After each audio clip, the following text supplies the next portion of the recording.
Hi gardening lovers, welcome to our channel. అందరూ బాగుండాలని మనస్ఫూర్తిగా కోరుకుంటూ ఈరోజు వీడియో అయితే మల్చింగ్ గురించి అండి. దానికంటే ముందు గార్డెన్లో వంకాయలు ఉన్నాయి, వంకాయలను అయితే కోస్తున్నాను. చూడండి, ఇది నేను ఆన్లైన్లో కొన్న విత్తనాలు పెట్టానండి. విత్తనాలు పెడితే ఇందులో నేను మొక్కలు వేసినప్పుడు ఈ ఇయర్ అయితే వంగ మొక్కలన్నీ కూడా చనిపోయాయి, ఎందుకో మరి తెలీదు. ఈ ఒక్క మొక్క అయితే బ్రతికింది. చూడండి, ఈ విత్తనం అయితే బాగుంది. ఒక చెట్టు ఉన్నా సరే చెట్టు నిండా వంకాయలు ఉన్నాయి, చాలా ఎక్కువగా వచ్చాయి. ఇవి ఒక చెట్టుకి 1/2 కిలో కంటే ఎక్కువ వచ్చాయి వంకాయలు. టేస్ట్ కూడా చాలా బాగుందండి. ఇది అప్పుడే నేను 3వసారి కోయడము. వంగ మొక్కలు అయితే కనుక మనం 2 ఇయర్స్ వరకు కూడా మన గార్డెన్లో అవి మార్చాల్సిన అవసరం ఉండదండి. వేసేటప్పుడే కొంచెం 15x15 గ్రో బ్యాగ్లో వేసుకున్నామంటే వంగ మొక్కల్ని అలా మనం ఉంచేసుకోవచ్చు. ఇది 2 ఇయర్స్ బ్యాక్ చెట్టు అండి. చార్ల వంకాయలు, వైట్ వంకాయలు, ఇవి ఒక 3 వంగ చెట్ల వరకు ఉన్నాయండి. ఇవి వీటికి కూడా కాండం తొలిచే పురుగు, స్టెమ్లోంచి కూడా పురుగు వచ్చేస్తుందండి. ఆ పురుగు రాకుండా మనం కేరింగ్ తీసుకోవాలి. మనం ఎంతో కష్టపడి ఈ మొక్కలను వేసి కాయలు వచ్చే టైంకి కాయలు పుచ్చిపోయి వస్తే మనం ఎంతో బాధపడతాం కదా. దానికంటే ముందుగానే వంగ మొక్కలకి అయితే మాత్రం ఇంగు వాటర్ చాలా బాగా హెల్ప్ చేస్తుందండి. ఇంగు వాటర్ని అయితే మాత్రం నెలకొకసారి ఇస్తూ ఉండాలి. ఇవ్వడం వల్ల కాండంలోంచి వచ్చే పురుగులు అవి రాకుండా ఉంటాయి. స్టెమ్లోంచి పురుగులు రావడం వల్ల స్టెమ్ బలహీనంగా అయిపోయి సన్నగా అయిపోయి ఒక్కొక్కసారి వంగ మొక్కలు అయితే చనిపోతూ ఉంటాయి.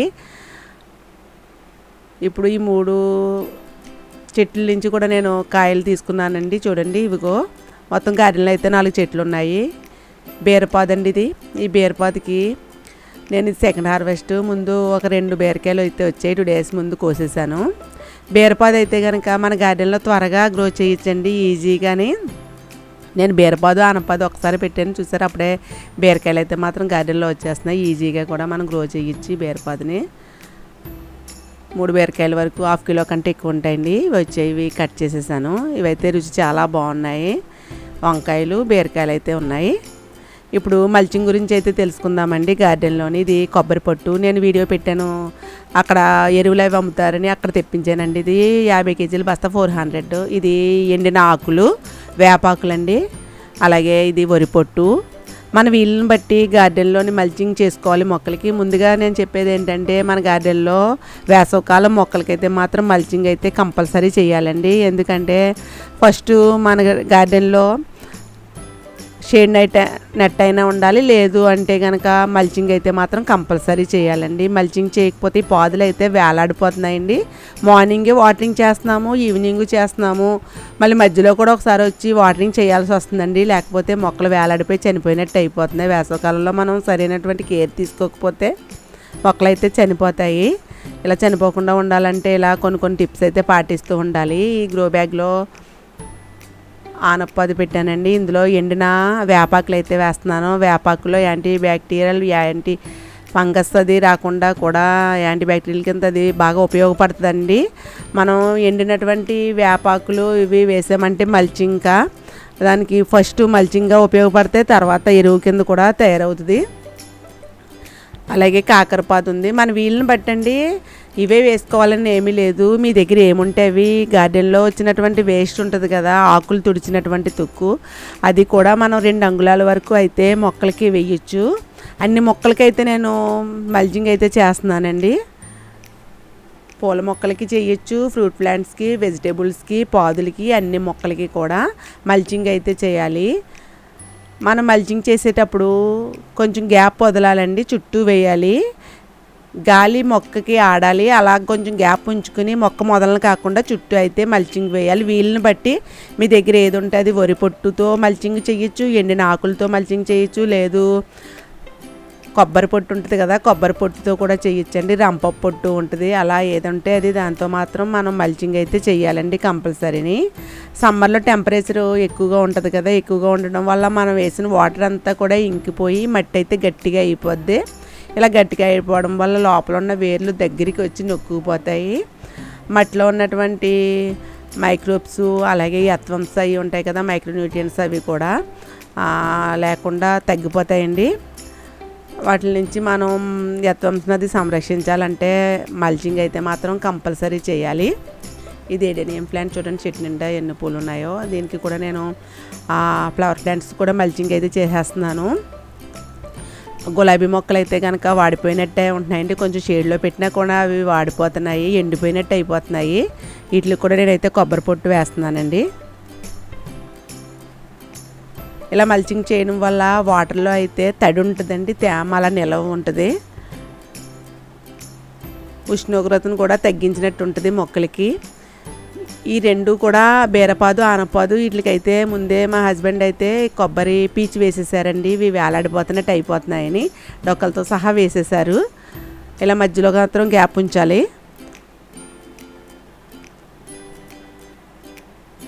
బెండ మొక్కలు కూడా ఎండకి తట్టుకోలేకపోతున్నాయండి, వీటికి కూడా నేను ఈ పొట్టు అయితే వేస్తున్నాను. ఈ సమ్మర్లో అయితే బెండకాయలు బాగా వస్తాయండి మనకి.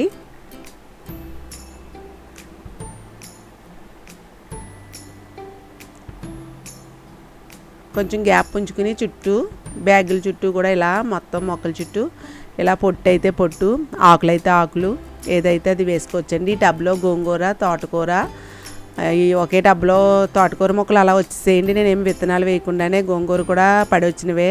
ఈ తోటకూర అయితే పెద్దగా అయిపోయింది, విత్తనాల కోసం ఉంచేసాను. ఇందులోనే ఒక కాకరపాదు కూడా గింజలు పడి వచ్చిందండి, బీరపాదుని ఇలా ఉంచేసాను. ఇందులో ఉన్న తోటకూర మొక్కలు అయితే తీసేస్తాను విత్తనాలకి. మనం మల్చింగ్ చేసినప్పుడు 2-3 అంగుళాల వరకు వేసుకోవాలండి. ఇది పత్తి మందారం కూడా అంతేండి, వేలాడిపోతుంది. కొన్ని మొక్కలు మనకి తెలిసిపోతాయి, ఎండవేడికి తట్టుకోలేవు. అటువంటి మొక్కలను అయితే మాత్రం కంపల్సరీ మల్చింగ్ అయితే చేసుకోవాలి. కొంచెం షేడ్ నెట్లో పెట్టుకోవాలి. లేదు అంటే ఆ ఫ్రూట్ ప్లాంట్స్ మనం పెద్ద పెద్ద కుండీలో వేస్తుంటాం కదండి, అలా పెద్ద కుండీల్లో మనం చిన్న చిన్న పాట్స్ని కూడా పెట్టుకున్న ఎండాకాలం నుంచి వాటిని సంరక్షించినట్లు అవుతుంది. ఇలా మల్చింగ్ చేయడం వల్ల కలుపు మొక్కలు కూడా రాకుండా ఉంటాయి. ఫ్రూట్ ప్లాంట్స్ ఇవి స్టార్ ఫ్రూటు, అలాగే యాపిల్ బేర్ కూడా, ఈ మొక్కలు కూడా నేనైతే మల్చింగ్ అయితే చేసేస్తున్నానండి. మనం మల్చింగ్ చేసే ముందే ఎరువునైతే ఇవ్వాలండి. ఇది కిచెన్ కంపోస్టు. నేను మొత్తం మొక్కలన్నిటికీ కూడా వేసేసాను ఫస్ట్నే. ఇది మీకు చూపించడం కోసం ఈ స్టార్ ఫ్రూట్కి, యాపిల్ బేర్కి వేస్తున్నాను. మనం ముందే ఇలాగా ఎరువు వేసేసిన తర్వాత అప్పుడు మనం మల్చింగ్ చేస్తే బాగుంటుందండి. మల్చింగ్ చేసిన తర్వాత మనం మళ్ళీ ఏదైనా ఎరువు వేసామంటే కనుక మల్చింగ్ వేసినటువంటి ఉపయోగం ఉండదు. అందుకే నేను ముందు కిచెన్ కంపోస్ట్ మీకు వీడియో పెట్టాను కదండి, నేను బంతిపూలతో చేసిన కంపోస్ట్. అప్పుడు కిచెన్ కంపోస్ట్ అంతా ఆరబెట్టేసి మొత్తం అన్ని గార్డెన్లో ఉన్న మొక్కలకి అన్నిటికీ కూడా వేసేసాను. ఇప్పుడు మీకు చూపించడం కోసం 2 ప్లాంట్స్కి అయితే కంపోస్ట్ని వేసి వీటి మీద నేను ఆకులను అయితే వేసి వాటరింగ్ అయితే చేసేస్తున్నానండి. ఈ విధంగా మనం మల్చింగ్ చేసినప్పుడు సమ్మర్లో కూడా మన మొక్కలు చనిపోకుండా కాపాడుకున్న వాళ్ళం అవుతాము. వీళ్ళని బట్టి ఎవరి దగ్గర ఏముంటే అవి వాటిని బట్టి మనం ఇలా మల్చింగ్ చేసుకోవాలండి. ఈ వీడియోలో నేను ఇన్ఫర్మేషన్ మీకు నచ్చితే ఒక లైక్ చేయడం మర్చిపోకండి. ఇంతవరకు మన ఛానల్ని సబ్స్క్రైబ్ చేయకపోతే సబ్స్క్రైబ్ చేసి సపోర్ట్ చేయండి.